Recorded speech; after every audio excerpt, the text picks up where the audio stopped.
Olá, sou Jorge de Wellington, professor de História. Hoje vamos falar sobre a independência do Brasil.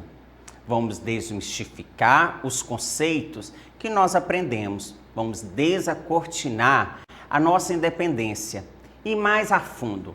E principalmente trazer mais para perto a grande mulher articuladora da nossa independência, Dona Leopoldina.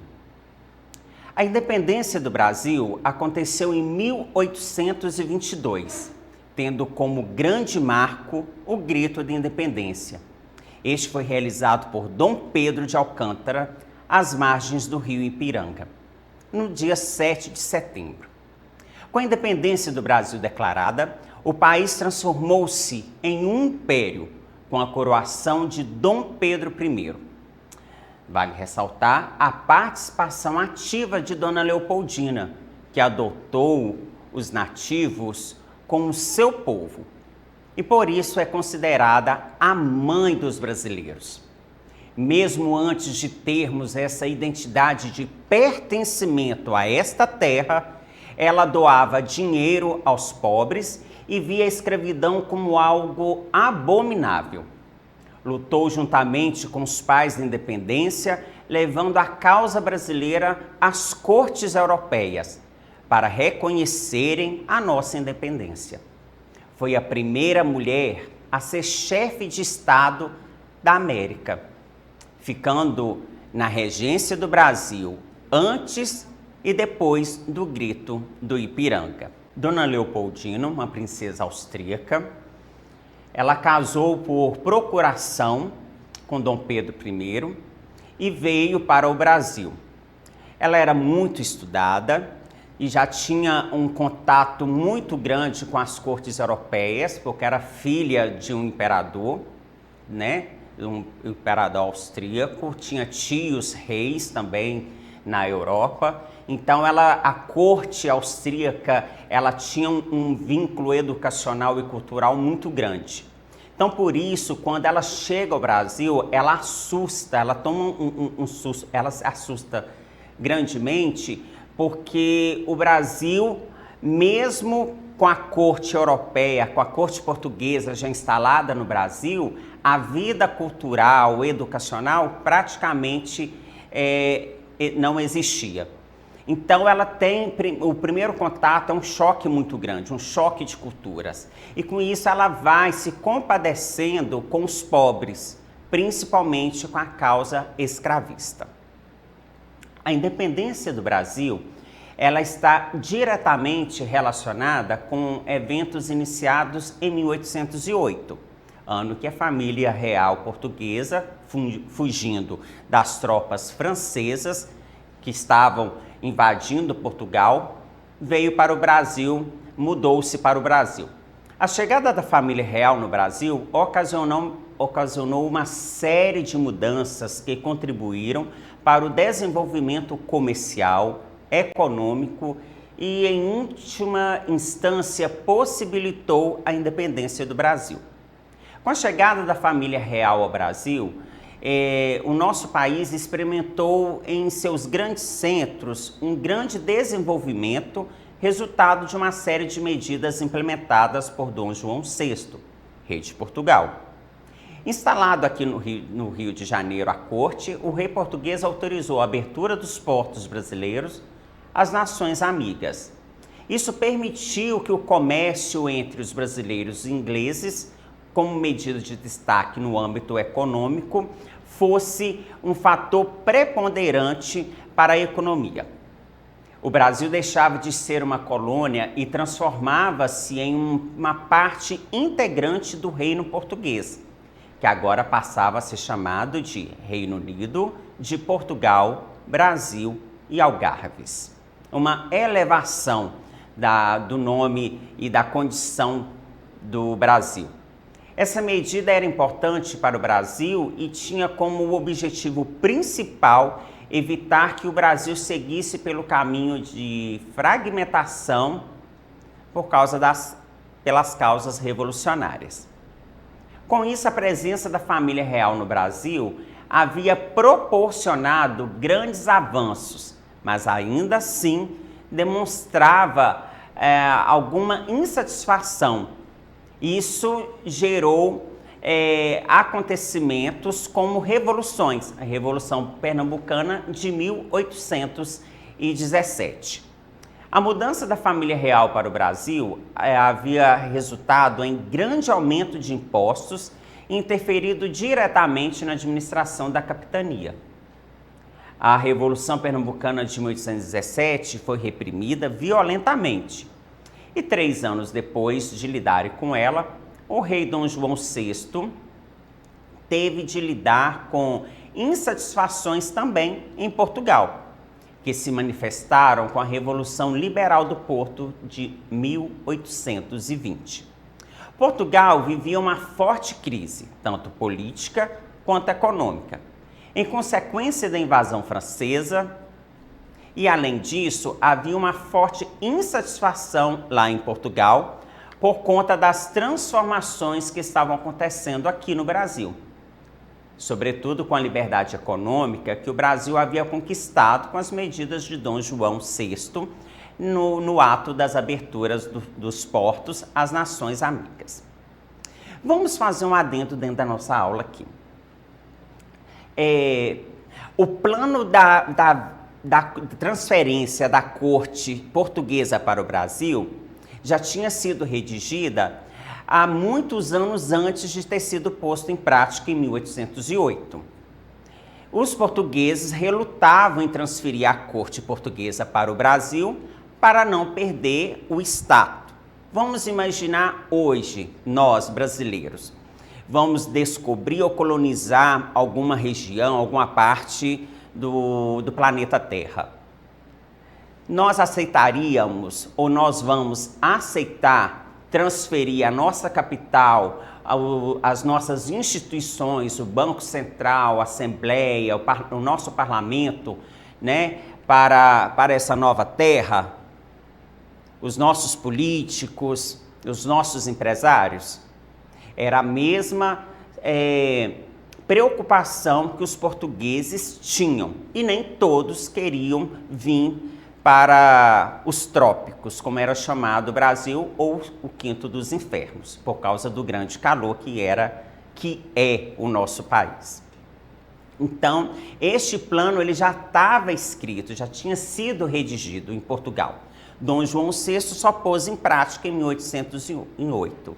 Ele relutou, na verdade, para tomar essa medida de fugir das tropas napoleônicas. Ele poderia ter pedido um abrigo, né, ser exilado com a corte, num país mais próximo, que seria a Grã-Bretanha ou a Inglaterra, que foram os navios ingleses que trouxeram a corte portuguesa para o Brasil. Então nós temos que desmistificar que Dom João VI era um rei sem alguma instrução, que era um rei bonachão, como a maioria dos livros descrevem Dom João VI. O processo de independência do Brasil aconteceu, de fato, durante a regência de Pedro de Alcântara no Brasil. As cortes portuguesas, a instituição surgida com a Revolução do Porto, tomaram algumas medidas que foram bastante impopulares aqui, como a exigência de transferência das principais instituições criadas durante o período joanino para Portugal, enviando mais tropas para o Rio de Janeiro e exigindo o retorno do príncipe regente para Portugal. Essas medidas, junto com a intransigência dos portugueses no decorrer das negociações com representantes brasileiros e do tratamento desrespeitoso em relação ao Brasil, fizeram com que a resistência dos brasileiros com os portugueses aumentasse e reforçou a ideia de separação em alguns locais do Brasil, como no Rio de Janeiro. A exigência de retorno de Dom Pedro para Portugal resultou em uma reação instantânea aqui no Brasil. Supostamente motivado por isso, Dom Pedro disse palavras que entraram para a história do país, como o dia do fico: se é para a felicidade geral da nação, estou pronto. Diga ao povo que fico. Os historiadores não sabem ao certo se essas palavras foram ditas mesmo por Dom Pedro ou se foram ditas essas palavras, mas de toda forma, este acontecimento e a expressão de Dom Pedro e a afirmação de ficar no nosso país, isso é certo. A maioria dos brasileiros não queriam voltar a ser colônia de Portugal, uma vez que já havia sido a sede da coroa e também um principado. O rompimento ficou cada vez mais evidente com algumas medidas aprovadas aqui no Brasil. Em maio de 1822, foi decretado o Cumpra-se, que era uma medida que determinava que as leis e as ordens decretadas em Portugal só teriam validade aqui no Brasil com o aval do príncipe regente. Ou seja, a última palavra seria do príncipe Dom Pedro. No mês seguinte, em junho, foi determinada a convocação de eleição para a formação de uma Assembleia Constituinte aqui no Brasil. Essas medidas reforçavam a progressiva separação entre Brasil e Portugal. Uma vez que as ordens de Portugal já não teriam ou não tinham mais validade aqui, conforme determinava o Cumpra-se. E, além disso, esboçava-se a elaboração de uma Constituição para o país com a convocação de uma Constituinte. Dom João VI, ao retornar forçadamente para Portugal, ele deixa o seu filho, ainda menor de idade, Dom Pedro de Alcântara, aqui no Brasil. E ele deixou instruções para o filho dele. Tem documentos no Museu Imperial de Petrópolis e no Arquivo Nacional que comprovam esses fatos. Dom João, em trocas de cartas entre pai e filho, Dom João, ele falou, se Brasil chegar a separar de Portugal, que seja por você, meu filho. Então, Dom João não era esse rei sem uma perspectiva política. Dom João, ele volta para Portugal, mas deixa o filho para reger o país.